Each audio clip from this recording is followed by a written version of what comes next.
Bonjour à tous, c'est David de la chaîne L'Orme Vert, bienvenue dans cette nouvelle actu de la semaine. Alors il y a beaucoup de choses à voir ensemble aujourd'hui, et on va commencer tout de suite avec mon repas du jour. Alors j'ai commencé par une assiette de crudités, un peu classique, un petit peu de carottes râpées, des carottes nouvelles, de la courgette râpée, et puis un petit peu de salade verte. Donc j'ai la courgette qui est du jardin, la salade verte qui est du jardin, et la carotte qui n'est pas du jardin malheureusement. Ensuite, on a continué avec un petit plat très sympa, avec du magret de canard, des haricots verts et des cèpes. Voilà, hier, il y a des amis qui sont venus et qui nous ont amené des cèpes que j'ai fait cuire hier soir et qu'on a pu manger ce midi. C'était trop bon. Alors, avant de commencer cette actu, donc je vous rappelle qu'il y a un groupe Facebook que j'ai créé il y a un petit moment qui s'appelle Bien manger avec David. Donc, vous pouvez vous y inscrire. Et sur ce groupe, on parle uniquement d'alimentation. Ensuite, j'ai un blog de cuisine, cuisine.ormevert.fr. Bon, vous avez les liens évidemment dans la description. Et les podcasts sont de retour aussi pour les actus. Alors, j'avais pensé que comme je montre pas mal de photos, c'était pas la peine que je mette les actus en podcast. Et puis, il y a quelqu'un qui m'a contacté et il m'a dit que pour lui, ce serait beaucoup plus pratique si les actus existaient aussi sous forme de podcast. Comme ça, il peut écouter ce que je dis sur son lieu de travail, durant les déplacements. Donc, voilà. Donc, j'ai mis toutes les actus sous forme de podcast. Encore une fois, vous avez le lien dans la description, hein, c'est pas compliqué. Alors récemment, j'ai lu 2 livres très intéressants, mais diamétralement opposés. Des livres sur l'alimentation. Alors, vous avez le livre Manger gras, la grosse surprise de Nina, je sais pas comment ça se prononce, Teicholz, on va dire. Et puis le livre du Dr Greger, Soyez l'expert de votre alimentation. Donc à gauche, on a un livre qui va promouvoir une alimentation riche en produits animaux, ou en tout cas réduite en produits végétaux et énormément en céréales et en légumineuses notamment. Et puis à droite, on va avoir un peu l'opposé, une alimentation très pauvre en produits animaux, alors plutôt végétalienne, c'est un médecin qui est végétalien, avec très peu de gras, alors qu'à gauche c'est beaucoup de gras, peu de protéines, moins de 10%, donc c'est vraiment, vraiment très très peu, et donc le gras à moins de 10% aussi, et 80% de glucides. Alors les glucides c'est quoi? On a les céréales, les légumineuses, les légumes racines, donc pain, pâtes, riz, pommes de terre, lentilles, haricots secs, pois chiches. On a les oléagineux en petite quantité, puisque comme lui, il n'est pas trop fan du gras, les aliments qui contiennent trop de gras, il les déconseille, en tout cas uniquement en petite quantité. Et dans les 2 livres, on va avoir chaque camp qui va nous envoyer à la gueule, j'ai envie de dire, des études, et donc des études qui sont censées prouver les dires de l'un, enfin de l'une et de l'autre. Et quand on se retrouve au milieu, quand on a lu ces 2 livres, on se dit bah ouais, ok, super, mais maintenant je fais quoi moi avec ça? Parce que le problème c'est que chacun va interpréter les études pour que ça aille dans le sens de ce qui pense être le meilleur. Alors je me suis rendu compte quand même en lisant le livre Manger gras, ce que j'ai trouvé vraiment intéressant, c'est que elle décrit ce qu'est censé avoir montré certaines études, et ensuite elle montre les biais, les faiblesses des différentes études, et ça m'a permis de prendre conscience qu'en fait, la plupart des études, en fait, elles tiennent pas la route. Il peut y avoir des études qui sont faites uniquement avec des questionnaires. Donc, par exemple, elle donne l'exemple d'une étude qui est censée démontrer plein de choses, sauf que on a demandé aux gens, par un questionnaire de 200 ou 300 questions, ce qu'ils ont mangé durant l'année qui s'est écoulée. Exemple, combien de fois dans l'année avez-vous mangé du pamplemousse? Combien de fois dans l'année avez-vous mangé tel aliment? C'est n'importe quoi ça. Qui se rappelle combien de fois il a mangé tel ou tel aliment? C'est tellement imprécis. Et du coup, les conclusions d'une telle étude, elles sont pas valables en fait. Après, vous avez des études où il y a trop peu de personnes. Vous avez, enfin, il y a plein de biais possibles, on peut même pas imaginer. Donc en tout cas, moi, ce qui me gêne, ce sont des gens qui vont vouloir imposer un régime alimentaire ou nous faire manger certains types d'aliments en justifiant cela à coup d'études scientifiques. Et donc, avec ce que je viens de vous dire, vous vous rendez compte que ça peut être hyper dangereux, parce qu'en fait, on peut croire qu'une étude a démontré telle chose, alors qu'en fait, elle n'a rien démontré. Autre exemple qui me vient en tête, on parle souvent des études qui comparent des personnes qui suivent un régime végétarien avec des omnivores. Bon, déjà, ce qu'il faut voir, c'est que les omnivores, ça ne veut rien dire.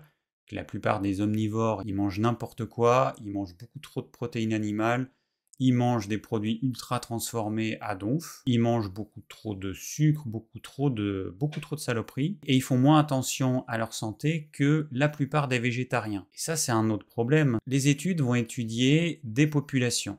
Mais au sein de ces populations, on sait très bien que certaines vont avoir une meilleure hygiène de vie. Les végétariens vont faire plus attention à leur alimentation, à la qualité des produits qu'ils vont manger. Ils vont se soigner avec des médecines douces, ils vont avoir plus d'activité physique, etc., etc., etc. Donc on ne peut pas comparer en fait. C'est pas comme si je prenais des humains que je mettais dans une cage pendant 10 ans, hein, et il y a un groupe, on leur donne un régime végétarien, et l'autre groupe, on leur donne un régime omnivore contrôlé. Ben non, c'est pas comme ça que ça se passe. Donc les études qui comparent des personnes végétariennes avec des personnes qui mangent de la viande, ben, on ne peut pas en tirer grand-chose parce qu'il y a trop de facteurs différents. Par exemple, il y a souvent beaucoup moins de fumeurs chez les végétariens que chez les omnivores. Donc en conclusion, ce que je vous conseille quand vous lisez des livres, c'est de prendre du recul et de vous dire déjà que dans tout livre, il y a un certain pourcentage de choses fausses. Ça, c'est systématique. Il n'y a jamais 100% de choses vraies dans un livre. Il peut y avoir des erreurs, et puis il peut y avoir des auteurs qui sont pas très honnêtes, et donc ils veulent absolument nous imposer leur théorie, et puis bah, forcément, ils vont mettre en avant des études en les interprétant comme ça les arrange. Et d'autre part, je vous invite à lire des livres d'auteurs qui vont à l'opposé de ce que vous pensez. Moi, c'est clair que le régime végétalien, pour moi, c'est une aberration. Ça n'a aucun sens en termes de physiologie digestive, en termes de santé, avoir un régime 100% végétalien. Et la meilleure preuve, c'est que les végétaliens, ils sont obligés de supplémenter en certains nutriments pour leur survie. Donc ça montre que c'est un régime qui n'est pas équilibré. Moi, j'aurais évidemment tendance à aller vers le livre de Nina Teicholz et de ce qu'elle conseille. Par contre, je suis un petit peu gêné quand même parce que à certains moments, en fait, elle va un petit peu dénigrer les produits végétaux. Et ça me semble pas très honnête, très sincèrement.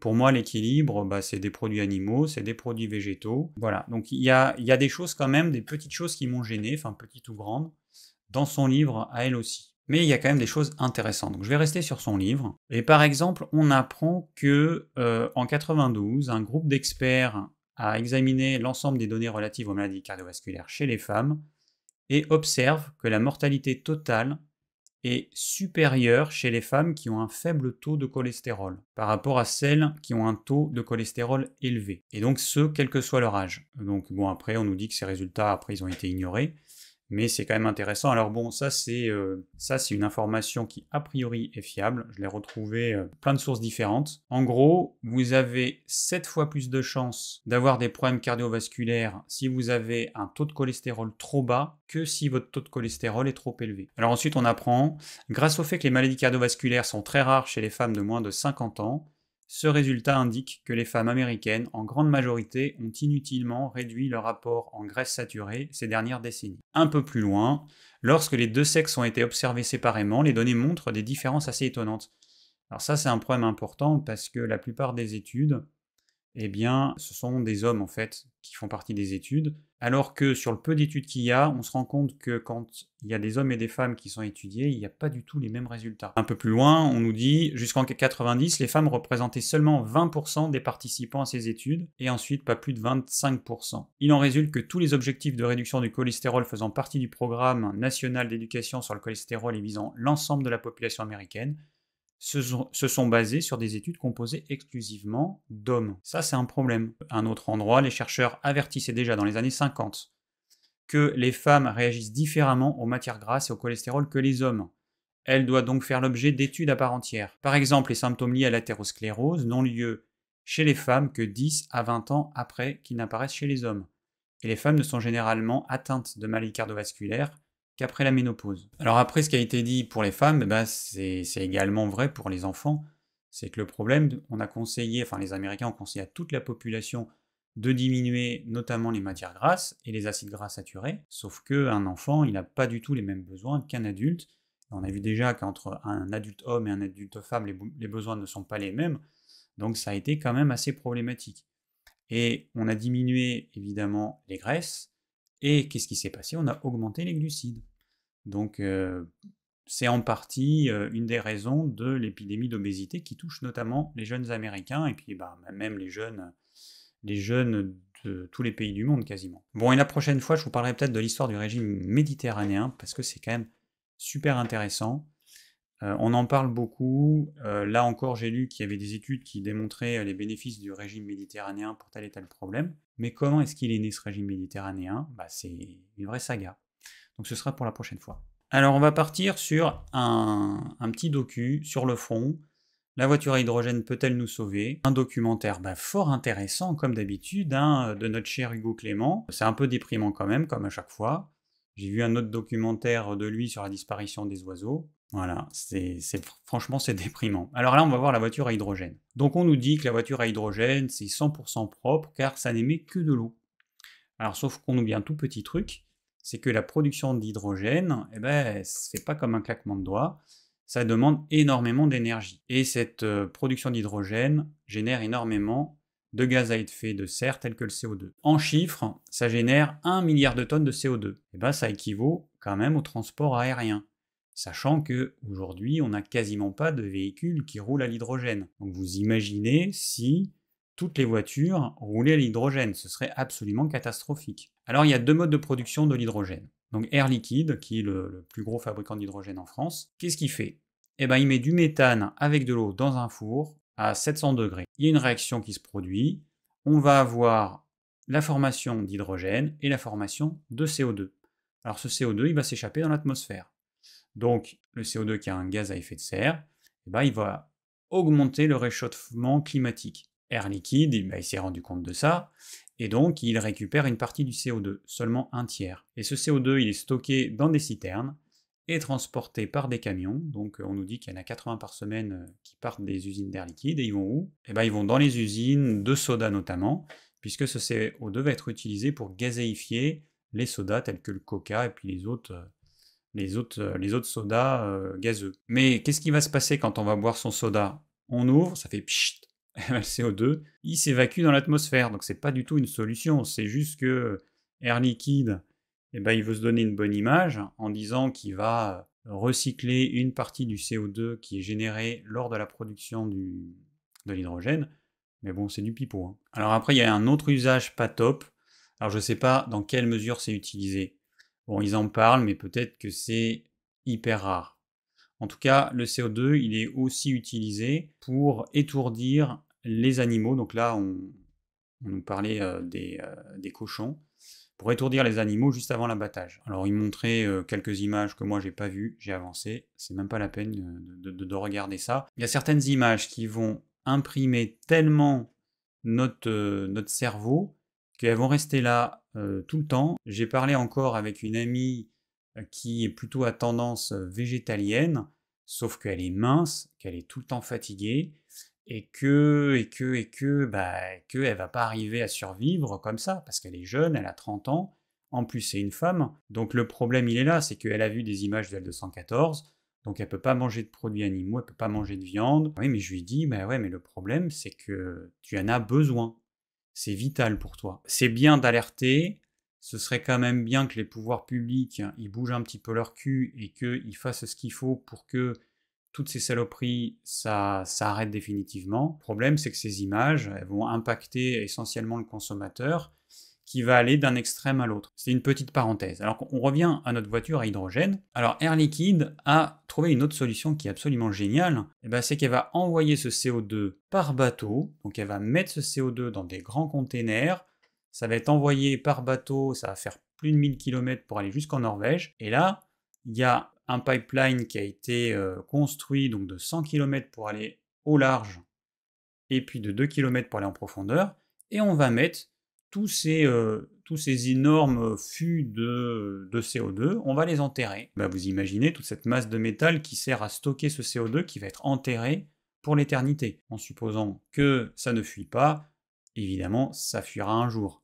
Dans 100 ans, dans 1000 ans, on ne sait pas, en tout cas, un jour c'est évident que ça va fuir. Et ce site, qui est quand même un gros machin, on nous dit qu'il faudrait en produire toutes les semaines jusqu'en 2050 pour pouvoir stocker tout le CO2 produit. Donc c'est impossible. Alors ensuite, on nous dit qu'une voiture à hydrogène, ça émet 212 grammes de CO2 par kilomètre parcouru. Alors qu'une voiture thermique, 212, un petit peu moins. Donc ça veut dire que la voiture à hydrogène qu'on nous vend comme étant le truc de l'avenir, eh ben en fait, bah non, c'est absolument pas l'avenir. Donc on a vu un premier mode de production de l'hydrogène, il y en a un deuxième, c'est l'hydrolyse de l'eau. Donc c'est pas compliqué, vous mettez de l'eau dans un container, vous avez deux électrodes et vous faites passer de l'électricité entre ces deux électrodes, et vous allez avoir à une électrode, alors tout le monde l'a fait au lycée, à une électrode on a de l'hydrogène, et une autre électrode on va avoir de l'oxygène. Et on récupère les deux, et les deux on peut les utiliser. Le seul problème, c'est que ça consomme énormément d'électricité. Il y a un ingénieur qui s'est amusé à faire les calculs. Aujourd'hui, on a 56 réacteurs nucléaires en France, et il en faudrait 46 de plus si on voulait tous rouler à l'hydrogène. De même, aujourd'hui, on a 8000 éoliennes en France, et il en faudrait 30 000 si on voulait tous rouler à l'hydrogène. Et en panneaux photovoltaïques, il faudrait 6000 m² de panneaux, ce qui représente la surface d'un département comme la Haute-Garonne. Et puis pour mettre ces panneaux, il va falloir raser des forêts. Alors il y a un pays d'Europe aussi qui a décidé de se lancer dans la production d'hydrogène, c'est l'Espagne. Donc au niveau du sud de l'Espagne, qu'est-ce qui va se passer? Pareil, on va prendre des champs d'oliviers, on va prendre des environnements sauvages, on va tout raser, on va tout aplanir, et puis on va y foutre des panneaux. Et le problème, comme je vous l'ai dit, c'est qu'il faut de l'eau.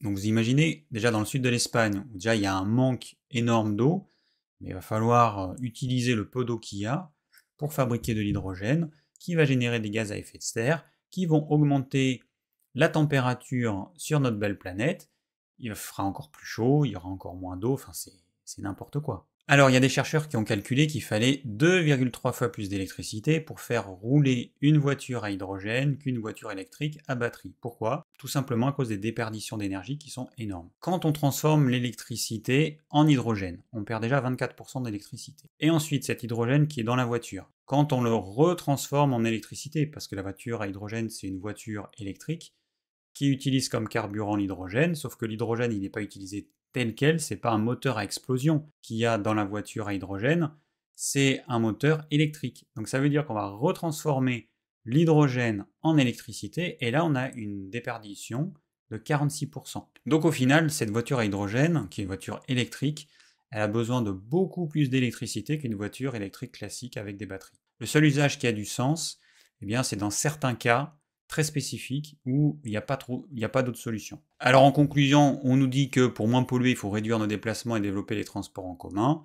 Bon, c'est super, mais bon, c'est pas valable partout, évidemment. En province, c'est pas possible, il y a des métiers pour lesquels c'est pas possible. Ou alors il faudrait que 100% de la population vive dans des villes. Alors je vais vous parler d'un autre documentaire maintenant, on va aller voir Envoyé spécial, qui nous parle de la clim. Alors en France, chaque année, on a 1 million d'appareils de climatisation qui sont vendus. 1 million. C'est absolument énorme. Alors, en début de docu, on nous montre des pseudo-climatiseurs à 20, 30 ou 50 euros qui sont supposés être aussi performants qu'un vrai climatiseur. Bon, en réalité, c'est de la daube, évidemment. C'est juste une réserve d'eau. Alors, vous mettez de l'eau fraîche avec des glaçons dans un petit réservoir. Vous avez un petit ventilateur qui va souffler derrière ou devant, je sais plus. Et donc on va avoir un air qui est très légèrement frais. Alors frais si vous êtes à quelques dizaines de centimètres. Si vous êtes à 1 mètre, déjà vous sentez plus rien. Donc c'est un gadget qui sert à rien à part acheter un produit qui va ensuite être jeté. Mais voilà, une arnaque de plus. Sinon on apprend qu'une clim, ça doit être nettoyé complètement tous les ans et que les filtres doivent être dépoussiérés 2 fois par mois. Autant vous dire que personne ne fait ça. Et le problème d'une clim sale, c'est que comme il y a une partie qui est fraîche, enfin froide, au niveau de la clim, en été, vous allez avoir une condensation d'eau, et vous allez avoir forcément des moisissures qui ensuite, avec la ventilation, vont être relarguées dans la pièce ou dans toute la maison. Alors il y a un autre problème aussi, c'est que ces appareils contiennent un liquide réfrigérant, alors qui porte le doux nom de R410, il y en a 800 grammes par appareil, et il y a certains appareils qui ont des fuites, et donc ce gaz, il va être relâché dans l'atmosphère. C'est un gaz à effet de serre qui est beaucoup plus problématique que le CO2, puisque si ces 800 grammes étaient relâchés dans l'atmosphère, ça équivaut à ce qu'une voiture parcourt 20 000 km en termes de gaz à effet de serre. Donc c'est absolument énorme. Alors après, il y a un autre problème auquel on ne pense pas, notamment dans les villes, parce que bon, à la campagne, la densité des maisons elle est faible, mais dans les villes où vous avez des climatiseurs un petit peu partout, vous en avez dans les entreprises, et puis maintenant dans les appartements, cette clim, elle rejette un air qui est chaud, qui est plus chaud de quelques degrés par rapport à l'air ambiant. Donc il y a des chercheuses qui ont regardé qu'est-ce qui se passerait si on doublait le parc de climatiseurs, par exemple, sur Paris. Eh bien, la température dans Paris augmenterait de 2 degrés, ce qui est quand même énorme, parce que quand dans Paris, il fait 35, vous passez à 37, c'est énorme de degrés. Quand vous passez de 20 à 22, ça va, de 22 à 24, ça va, mais quand vous êtes dans des températures déjà extrêmes, 2 degrés de plus, c'est énorme. Alors ça pourrait donner envie à ceux qui ne sont pas équipés de s'équiper, ce qui augmenterait encore la température dans Paris. On se retrouverait avec des villes dans lesquelles on habiterait dans des frigos, et puis dès qu'on sortirait, ce serait un four. Donc c'est quand même pas la solution. Alors heureusement, il y a des solutions. Il y a des immeubles qui ont pour nom de code 2226. Alors 2226, pourquoi? Eh bien parce que dans ces immeubles, la température à l'année est comprise entre 22 et 26 degrés, sachant qu'il n'y a ni chauffage, ni clim, ni ventilation. Donc tout est fait au niveau de la conception, des murs suffisamment épais, bien isolés, il n'y a pas de double plafond. En fait, le plafond, il est fait en béton, et donc l'air, quand il va toucher ce plafond en béton, eh bien, il va se refroidir naturellement. Et voilà, donc il y a plein de petites astuces comme ça. On a aujourd'hui des solutions pour régler ce problème des températures qui augmentent dans les villes, dans les bâtiments. Bon, il faudrait peut-être qu'elles soient mises en pratique et que notre gouvernement fasse ce qu'il faut pour qu'on arrête de fabriquer des bâtiments qui ont encore besoin d'être chauffés ou d'être climatisés alors que les solutions existent. Il faut savoir qu'on estime qu'en 2050, il y aura 5,7 milliards de climatiseurs sur Terre, 5 fois plus qu'aujourd'hui, vous imaginez? Alors à la fin de ce petit reportage, on nous montre une solution, qui je pense qui est pas mal, enfin qui peut être pas mal, c'est peindre les bâtiments en blanc. Ce qui se passe, c'est que la température à l'intérieur va diminuer de 4 à 5 degrés, et donc on aura une production d'énergie pour refroidir les bâtiments qui sera beaucoup plus faible. Sauf qu'ils n'en parlent pas, mais moi je me suis dit, ok, ça c'est super en été, mais en hiver, si les bâtiments étaient peints en noir, le soleil permettrait de réchauffer le bâtiment, et donc là peint en blanc, le bâtiment il va probablement être plus froid que s'il était peint en bleu ou en noir. Donc du coup, on va gagner en été parce qu'on aura moins besoin d'utiliser la clim en été, mais peut-être qu'avec cette solution, je sais pas, mais peut-être qu'on aura besoin de plus chauffer en hiver. Voilà pour ce reportage fort intéressant. Alors je vais vous parler maintenant, alors une question, tiens, je vais commencer par ça. Alors les protéines de soja texturées et les protéines de pois texturées, que penses-tu donc de ces protéines texturées ou de soja ou de pois au niveau nutritionnel et les bénéfices pour la santé? Je suis en train de finir le livre d'Anthony Fardet qui est celui-ci, Pourquoi tout compliqué, bien manger et si simple. C'est un livre qui est sorti, je crois, en 2021. Fort intéressant. Alors, j'en avais entendu parler, je ne l'avais pas encore lu. Et puis là, je me suis dit, je vais le lire parce qu'après avoir lu 2 gros pavés, c'est quand même un livre qui se lit beaucoup plus rapidement. Ce qui est pratique avec la liseuse, parce que je lis quasiment tous les livres sur ma liseuse, c'est que je sais le temps que ça va me prendre. Parce que la liseuse, elle me calcule, en fonction de ma vitesse de lecture, le temps à peu près que ça va me prendre. Donc le livre de Gregor, par exemple, c'était 20 ou 22 heures, alors que ce livre-là, c'est 4h30. Donc forcément, je sais déjà quand je démarre un livre que je vais le lire très rapidement. Donc ça, c'est assez agréable. Peut-être que je vais faire des vidéos spécifiques dans lesquelles je vais parler de certains livres que j'ai lus et puis vous le résumer. Parce qu'il y a souvent plein de choses. J'en parle un petit peu dans les actus, mais il y aurait d'autres choses à dire. C'est quoi en fait ces protéines de soja texturées qu'on trouve maintenant depuis... alors je me rappelle déjà quand j'étais gamin, à 10 ans, donc ça fait 40 ans, ma belle-mère, elle en achetait déjà. Donc ça fait longtemps que ça existe, la protéine de soja texturée, la protéine de pois texturée c'est venu après. Donc c'est un produit ultra transformé. Voilà, c'est un produit ultra transformé qui est le résultat de cuisson-extrusion. On met de la farine de soja, on le fout dans une machine à cuisson-extrusion et puis on ressort ces trucs texturés, allégés, alvéolés, pré-cuits, c'est génial. Mais c'est un produit ultra transformé. Les molécules, les protéines notamment, sont sensibles à la chaleur. Les protéines, comme je vous ai déjà dit, il faut les voir comme des... Alors c'est des chaînes d'acides aminés. Donc vous imaginez un collier de perles. sauf que c'est un collier de perles en 3 dimensions. Vous imaginez une pelote de laine. Voilà, c'est la meilleure image. Vous imaginez une pelote de laine avec des fils qui s'entremêlent dans tous les sens. Une protéine, c'est ça. Et une protéine, elle n'a pas du tout la même caractéristique si cette forme en 3 dimensions, elle change. Et la chaleur change cette forme. Et donc, un produit ultra transformé comme ces protéines de soja texturées, qui passent dans une machine avec des très hautes pressions et des très hautes températures, vont changer la forme des protéines qui vont plus être correctement reconnues par notre corps. Ça veut dire que vous allez avoir un certain taux de protéines dans ces aliments, mais l'assimilation effective au final sera faible. Parce que ce qui compte, c'est pas ce que vous mangez. Vous pouvez avoir sur un produit sec comme celui-là, je ne sais pas moi, 40% de protéines. Donc un produit cuit, il faut diviser par 3. Quand vous avez un produit sec, quand vous voulez connaître le taux de protéines du produit cuit prêt à consommer, vous divisez par 3. C'est à quelques pourcents près, c'est juste. Donc vous allez avoir un produit fini qui aura peut-être 15% de protéines, j'en sais rien. Et sauf que sur ces 15%, vous avez assimilé peut-être que 30%. Donc c'est pas rentable, parce que finalement, vous allez assimiler peu de protéines, et puis surtout, ce que vous assimilez pas, ça va se retrouver dans votre gros intestin. Les bactéries, elles vont grignoter tout ça, elles vont produire des déchets et des toxines qui vont vous empoisonner ensuite. Les personnes qui sont pro-régime végétalien, végétarien, vont souvent dire que les omnivores, ils ont plein de putréfaction dans leur gros intestin, et quand on mange ce type de produit, que ce soit des protéines végétales ou des protéines animales, c'est la même chose. Ce sont des protéines qui vont putréfier. Donc là, bonjour les odeurs. Pour ceux qui veulent en savoir plus, je vous recommande ce livre. Il y a celui-ci, puis il en a fait un autre avant, que j'ai pas encore lu. Je verrai si je le lis, après ça va pas forcément m'apporter des informations qui ont un intérêt pour moi.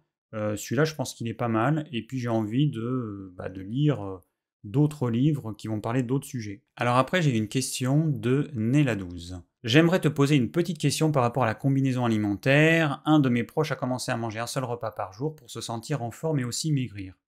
Pour ce repas, il reste dans une alimentation variée, des bons produits bruts, etc. Mais mélange tout. Tomates, céréales, dattes, autres fruits et bien sûr légumes, produits animaux. Comme il a toute la journée suivante pour digérer, il n'a pas de problème de ce côté-là pour l'instant, mais je me demande à la longue ce que ça peut donner. Alors moi j'ai testé de faire un repas par jour, j'ai fait ça pendant presque 3 ans. Franchement, je le déconseille. Je le déconseille parce que ça génère de l'hyperphagie, même chez les personnes qui ne sont pas sujettes à ce type de problème. Alors c'est un trouble du comportement alimentaire. Moi, j'ai jamais eu de problème particulier avec l'alimentation, et je me suis rendu compte que ça générait de l'hyperphagie. Et que quand je mangeais mon repas, eh bien, j'avais tendance à anticiper, sachant que mon prochain repas, ce serait dans 24 heures, eh bien, j'avais tendance à anticiper ça inconsciemment et en manger beaucoup trop. Et en 2023, on n'a pas besoin de faire un repas par jour. Il y a eu forcément des périodes dans l'humanité, si on regarde ces 1, 2, 3 millions d'années d'évolution, il y a eu des périodes où on n'avait pas le choix. Nous, on a le choix, on a la possibilité de pouvoir avoir 2 ou 3 repas plus petits qu'un énorme repas. Parce que arriver à manger tout ce dont on a besoin en un seul repas, c'est hyper compliqué, et ça nous oblige, de toute façon, à ne pas tenir compte des combinaisons alimentaires, et donc on va mélanger dans notre estomac des produits qui normalement ne devraient jamais être mélangés avec d'autres produits. Par exemple, on va mélanger des fruits séchés avec des céréales ou des protéines. Bah non, c'est pas possible, quoi. Ça peut pas marcher. Alors on fait ça une fois de temps en temps, il n'y a pas de problème, mais si vous faites ça pendant des années ou des dizaines d'années, attention les dégâts. L'autre problème que je vois, c'est qu'on peut manger que peu de crudités, parce que les crudités, eh bien, ça prend beaucoup de place, et notre estomac, il a un certain volume, on peut pas le distendre à l'infini. Donc ces crudités qui prennent beaucoup de volume, eh ben, on ne peut pas en manger trop, parce que sinon, les éléments dont on a vraiment besoin, on ne pourra pas en manger assez. Et puis c'est la même chose pour les légumes cuits. On va devoir limiter notre consommation de légumes cuits, sous peine d'exploser, tout simplement. Après, notre estomac il va être tellement rempli que forcément la digestion, elle va être longue, laborieuse, et c'est pas parce qu'on a 24 heures pour digérer ce repas que ça doit nous inciter à avoir une indigestion chronique. Le problème, il est là. C'est que quand on fait ça, on a une indigestion chronique, une mauvaise digestion chronique. Donc on va dépenser beaucoup plus d'énergie que si on faisait 2 repas, et en plus on va moins assimiler de nutriments parce qu'ils n'auront pas été correctement digérés. Digérer, ça veut dire couper en petits morceaux des morceaux suffisamment petits pour que ça puisse traverser la muqueuse intestinale. Si on se retrouve avec des molécules qui sont trop grosses, elles vont pas traverser la muqueuse intestinale, elles vont rester dans l'intestin grêle, et puis elles vont arriver dans le gros intestin, et le gros intestin, il sert à quoi? C'est une machine à fermenter, donc les bactéries vont fermenter tout ça, production de gaz, de substances qui ne sont pas bénéfiques. Non, non, c'est pas la solution. Donc prendre l'excuse que j'ai 24 heures pour digérer mon repas et donc je peux manger comme un goré, non, ça n'a pas de sens en fait. Parce que la personne, elle va dépenser beaucoup trop d'énergie et surtout, elle va assimiler peu de nutriments par rapport à un repas qui serait divisé en deux. Et le gros problème avec ce one meal a day, c'est qu'il y a beaucoup de gens qui vont considérer qu'ils ont une pause digestive de 24 heures, ce qui est faux. Le jeûne intermittent, souvent, on calcule le temps de pause entre la fin du dernier repas et le début du repas suivant. Mais quand vous avez fini votre repas, c'est là que commence la digestion. Donc votre tube digestif, il va bosser pendant des heures et des heures et des heures, et d'autant plus que votre repas, il est volumineux, indigeste. Donc ça, c'est une illusion. En fait, la personne, elle a l'impression qu'elle va faire un jeûne intermittent de 24 heures. Mais non, elle ne fait pas un jeûne intermittent de 24 heures. Elle va avoir une indigestion pendant 12, 14, 16 heures. Et en fait, son jeûne intermittent, il sera probablement moins efficace que si elle faisait 2 repas. Alors moi, actuellement, je fais 2 repas. Je fais mon repas le plus conséquent, c'est le midi. Mais vous voyez mes assiettes, c'est pas ouf non plus. Et puis, j'ai un repas qui est plus léger le soir. Et donc, ça me permet d'avoir un temps de pause qui est réel, en fait. Mon repas léger du soir, il va être digéré relativement rapidement. C'est clair que quand je mange 2 œufs avec un peu de légumes cuits, ça va pas me demander toute la nuit pour digérer ça. À titre personnel, il m'a fallu une bonne année pour arriver à me rééquilibrer après mes 3 années d'expérience de un repas par jour. J'ai mis pas mal de temps à ne plus faire d'hyperphagie. Ça a été vraiment long, je pensais pas que ça me prendrait autant de temps. Alors ensuite, je vais répondre à une question de J'ai la flamme. Alors, elle m'avait déjà posé la question, j'avais répondu, et puis en fait, là, elle me dit « Hello David, merci pour ton résumé du livre du Dr Greger, mais malgré ton résumé, je ne comprends toujours pas comment un docteur peut conseiller un régime sans acides gras et protéines animales qui sont essentielles à notre organisme. Comment on arrive à vivre en mangeant que des végétaux et avec des régimes aussi extrêmes? Pourquoi il faut manger tant de sucre alors que c'est le fléau de notre société actuelle? Pourquoi le fait de manger beaucoup de sucre sans gras, cela serait bon pour la santé? Encore le régime cétogène, je comprends, même si c'est aussi trop extrême pour moi, mais le HCLF, mystère. Je dois être trop bête, ou alors c'est l'inverse, je suis perdu. Bon, non, tu n'es pas trop bête, loin de là. Le problème, comme j'ai un peu dit tout à l'heure, c'est que dans son livre, le Dr Greger, il va utiliser comme arme des études scientifiques. Et qu'il y a beaucoup de gens qui lisent ce livre, qui n'ont pas assez de recul et assez de formation dans ce domaine-là, pour comprendre que les études qui vont être données, pour la plupart, elles vont rien démontrer. En tout cas, elles vont pas démontrer ce que le docteur Greger nous dit qu'elle démontre. Et il y a plein de gens qui se font avoir tout simplement. Après, les pros du régime HCLF, ils vont lire et ils vont écouter toujours les mêmes personnes qui vont toujours dire les mêmes choses en disant que le problème c'est les acides gras saturés, le problème c'est les protéines animales, que les protéines animales ça va créer des cancers, des maladies cardiovasculaires, ce qui est faux et archi faux, c'est du mensonge absolu, mais bon, il y a des gens qui le croient, il y a des gens qui sont crédules et qui vont croire ce type de mensonge. Alors après, aux États-Unis, je pense que c'est quand même différent par rapport à la France. C'est vrai qu'aux États-Unis, il y a une liberté de parole un peu trop libre peut-être. Par exemple, aux États-Unis, on peut proférer des insultes racistes, alors en France c'est condamné. Donc les États-Unis, c'est un pays où, à cause de cette liberté d'expression, il y a des médecins qui vont pas être inquiétés, même s'ils disent n'importe quoi. Donc mon conseil, vous laissez pas aveugler par les pseudo-études scientifiques qu'on vous balance, parce que souvent ça démontre rien, et il y a peu de gens en fait qui sont capables vraiment d'interpréter une étude. Donc déjà, il faudrait lire l'intégralité de l'étude, et non pas le résumé. Dans le livre du Dr Greger, il y a à peu près 5000 références. Est-ce que vous imaginez le temps qu'il faudrait pour lire chacune de ces études? Sachant que la plupart des études, il faut les acheter à 35 € l'unité, enfin c'est impossible. Qui peut faire ça? Personne. Après, le gros problème, c'est qu'on vit dans un monde où on a perdu, on est déconnecté de la réalité. Et les régimes extrêmes fonctionnent bien. Pourquoi est-ce que Thierry Casasnovas, il a eu autant d'adeptes?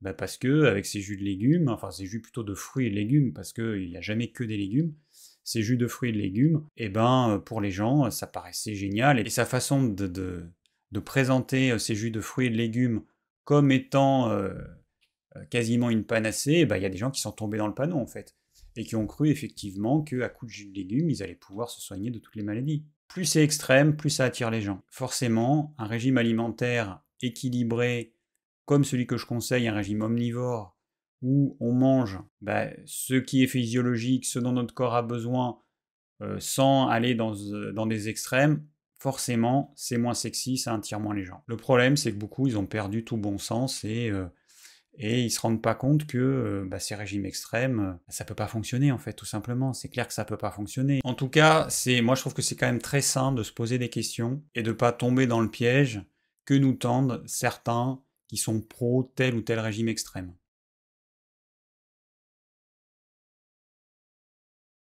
Le temps passe et j'avais envie de vous partager quelques brèves. Il y a des chercheurs qui se sont rendus compte qu'on pouvait très bien baisser de 92% le taux d'œstrogène dans la pilule contraceptive et que ça ne diminue pas l'efficacité. Donc ça c'est quand même un truc pas mal vu les effets secondaires que peuvent avoir les pilules contraceptives sur les femmes. Je pense que c'est quand même hyper intéressant. Alors en France, on a 30 000 centenaires en 2023. Moi je savais pas qu'il y en avait autant.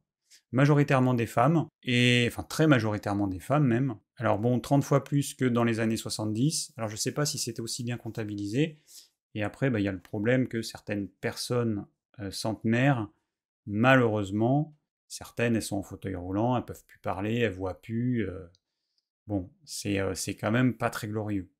Ce serait bien si on pouvait comptabiliser les personnes centenaires qui sont encore actives.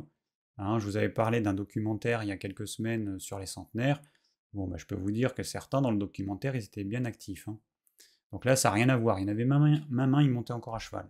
Alors, donc là, on apprend que la consommation d'alcool par le père au moment de la conception, elle a un impact sur le futur bébé, parce que ça provoque des défauts de croissance du cerveau et du visage. Et donc on nous dit que la santé du père doit être prise en compte, jusqu'à présent on avait tendance à tenir compte que de la santé de la maman, non, il faut aussi prendre en compte la santé du père.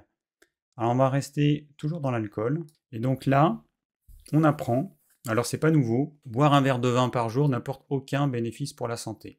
Donc là, on apprend que si on boit 2 verres de vin par jour, on n'a pas plus de bénéfices en termes de maladies cardiovasculaires que ceux qui n'en boivent pas, et que si on boit plus de 3 verres d'alcool par jour, ça augmente considérablement le risque de décès prématuré. Alors moi, j'ai vu d'autres études qui disaient que déjà à partir d'un verre, si on tient compte de toutes maladies confondues, c'était délétère. Donc attention, vous ne faites pas avoir avec ce que probablement l'industrie du vin a voulu nous faire croire, c'est que c'était bien de boire 1 ou 2 verres de vin par jour. C'est faux. On va rester dans l'alimentation. Alors là, il y a l'OMS qui déconseille de recourir aux édulcorants. Bon, c'est pas nouveau que c'est un problème. Mais bon, voilà, on nous dit que ça n'a aucun intérêt pour réduire le poids ou la graisse corporelle, aussi bien chez l'adulte que chez l'enfant. Au contraire, et qu'il y a même un risque accru de diabète de type 2 et de maladie cardiovasculaire. Donc voilà, les édulcorants, c'est de la daube. C'est un produit chimique ultra transformé. Moins on en mange, c'est-à-dire 0, mieux on se porte. Alors maintenant, un petit truc un peu rigolo, dans un magazine People, alors Gwyneth Paltrow, la papesse écolo, tout ce que vous voulez, donc il y a quelqu'un qui pose une question. C'est vrai que le manoir de Gwyneth Paltrow est écologique, avec ses 1000 dépendances et sa piscine olympique? Alors la réponse de la rédaction de ce magazine, bien sûr, Laurence, voyons, elle a acheté un terrain, elle a rasé la maison qu'il y avait, elle a éradiqué la faune, la flore, elle a fait 7 ans de travaux pour construire son délire de star, mais la Terre est sauvée, elle a mis des panneaux solaires. C'est un petit clin d'œil parce que je trouvais ça rigolo. Ouais, voilà, la notion d'écologie suivant les stars multimillionnaires. Alors maintenant, on va parler des muscles. Alors, bon, les muscles, vous savez que plus on avance en âge, plus on en perd, qu'on perd à chaque décennie 4% de notre masse musculaire, et après 50 ans, c'est entre 1 et 2% par an. Bon, on peut évidemment toujours en fabriquer, il faut faire du renforcement musculaire, mais on nous dit qu'après 80 ans, ça devient quand même assez compliqué. Alors le muscle, il a un autre intérêt, c'est que il nous protège contre le diabète de type 2. Donc ça permet de consommer le glucose qu'il y a dans le sang et d'éviter qu'il s'accumule, et d'éviter qu'une partie du glucose se mette en réserve sous forme de gras. Voilà, donc ça c'est pas nouveau, mais bon, c'est quand même bien de le rappeler. Et puis troisième chose, ce muscle, il dope notre cerveau. Voilà, on a une étude canadienne qui a démontré que les personnes qui étaient les plus minces, alors les personnes d'un certain âge qui étaient les plus minces, elles avaient un déclin cognitif par rapport à d'autres personnes qui avaient suffisamment de muscles. Cette masse musculaire va entraîner une production plus importante, notamment de facteurs de croissance. Alors voyons maintenant des pubs,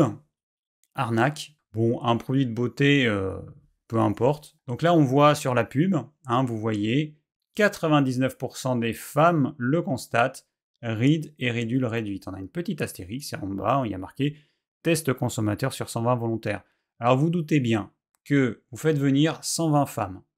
Vous leur donnez un produit, vous leur dites tester ce produit-là. Vous doutez bien qu'elles vont quand même se sentir influencées et qu'elles vont pas forcément dire ce qu'elles pensent. Et puis bon, c'est un test qui a duré que 4 semaines. Oui, bon, c'est un produit hydratant, donc on peut prendre n'importe quel produit, vous le mettez, ça a une action, même un produit à quelques euros, ça va avoir une action temporaire. Sauf que qu'est-ce qui se passe quand on arrête ce produit-là ?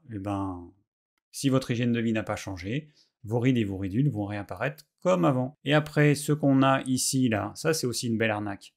Vous voyez là, stimule l'acide hyaluronique plus de 100% et le collagène plus 49%. Et regardez les deux petites astérisques qu'il y a marquées en bas. Test in vitro. Ça veut dire que c'est testé dans des boîtes de pétri, c'est pas testé sur des humains. Donc ça n'a aucune valeur. Donc ça, c'est de la daube. On prend, on jette, poubelle. Et puis on a un autre produit. Alors là, c'est un produit Limicol. Efficacité prouvée contre le cholestérol. Prouvé cliniquement, moins 20% de LDL cholestérol dès 1 mois. Voilà, bon, ça a l'air super, hein. Sauf qu'aujourd'hui, on sait très bien que le cholestérol, déjà, mesurer le cholestérol LDL, ça n'a pas d'intérêt. Ce qu'il faut, c'est mesurer la taille des particules de cholestérol LDL. Ce sont les plus petites particules qui posent problème. Et puis le problème, c'est que souvent, ces produits, ils vont agir sur le LDL et le HDL. C'est-à-dire qu'ils vont faire baisser le cholestérol total, le LDL, et le plus souvent le HDL également. Et par contre, là, c'est un vrai problème de faire baisser le HDL. Les lipoprotéines HDL, c'est celles qui ramènent le cholestérol qui n'est pas utilisé par les cellules jusqu'au foie pour être retraité et éventuellement être éliminé. Donc diminuer cette partie, c'est un vrai problème parce que ça veut dire qu'il y aura plus de cholestérol qui risque de s'accumuler dans le sang de toute façon. C'est qu'on diminue le nombre de petites camionnettes qui amènent le cholestérol, donc c'est celui qu'on appelle le LDL, les petites camionnettes qui amènent le cholestérol du foie jusqu'aux cellules. Donc on en a moins, donc il y a moins de cholestérol qui va partir. Ok, on peut se dire que c'est bien, mais on diminue également les petites camionnettes qui ramènent le cholestérol que les cellules n'ont pas utilisé des cellules au foie. Au final, ça n'a aucun intérêt. Et ça peut être dangereux parce qu'on s'est rendu compte que ce type de produit entraînait aussi une diminution de l'assimilation de certaines vitamines, même si c'est un produit naturel, attention, et c'est d'ailleurs pour ça que nous, on n'a pas de produit qui permettent de faire baisser le taux de cholestérol sur notre site digiform.fr. On n'en a pas parce que je considère que ça n'a aucun intérêt, c'est dangereux, ça n'a d'intérêt que pour certaines personnes, et il faudrait qu'il y ait des analyses de sang complémentaires par rapport aux analyses classiques pour mesurer la taille des particules, le VLDL notamment, pour pouvoir voir si la personne est vraiment à risque ou pas. Aujourd'hui, on a tendance à mettre tout le monde sous hypocholestérolémiant, et on a tendance à les faire baisser de plus en plus, mais même en dessous des valeurs dites normales, alors qu'on s'est rendu compte que quand le cholestérol était trop bas, ça augmentait la mortalité, toutes maladies confondues. Donc cette hypothèse actuelle du plus c'est bas, mieux c'est faux en fait. Si c'est trop bas, c'est dangereux. Et on s'est rendu compte qu'il vaut mieux avoir un cholestérol trop élevé que trop bas. Et que parmi ceux qui ont un cholestérol trop élevé, il y en a très peu en fait pour lesquels ce sera problématique. Donc au lieu de donner à tout le monde ce type de produit, que ce soit naturel ou chimique, on ferait mieux de faire des analyses plus poussées pour détecter uniquement les personnes à risque. On va finir sur les enfants. Alors s'il y a des parents qui m'écoutent, j'imagine que certains le savent, mais un enfant, et encore plus un très jeune enfant, il ne devrait pas être sur un écran. Ça, c'est une évidence absolue. Sauf que, moi, ce que je vois autour de moi, c'est que c'est pas comme ça que ça se passe. Il y a beaucoup trop de parents qui laissent leurs gamins sur un écran. Alors ça devrait être interdit, alors eux ils disent en dessous de 2-3 ans, mais en dessous de 3 ans évidemment que le gamin il devrait pas être sur un écran. Et puis même quand je vois les jeunes enfants et les adolescents, alors c'est clair qu'avec un adolescent, bon c'est mission impossible, hein, on n'y arrivera pas. Mais les jeunes enfants de 5, 6 ans, 8 ans qui sont sur des écrans, mais c'est pas possible quoi. Ça entraîne de l'agressivité, ça va entraîner des problèmes cognitifs, ça va entraîner certains retards dans l'apprentissage de certaines choses. C'est pas fait pour les enfants, c'est déjà pour les adultes c'est pas évident, mais alors pour les enfants n'en parlons pas. C'est pas nouveau, c'est un petit rappel, hein, une petite piqûre de rappel, mais bon, ça vaut le coup de le dire quand même de temps en temps. Bon, voilà, on arrive à la fin. Ça aura été dense, j'espère que ça vous a plu. Si vous avez des questions ou des commentaires, n'hésitez pas à les laisser, et puis je vous dis à très vite pour une prochaine vidéo.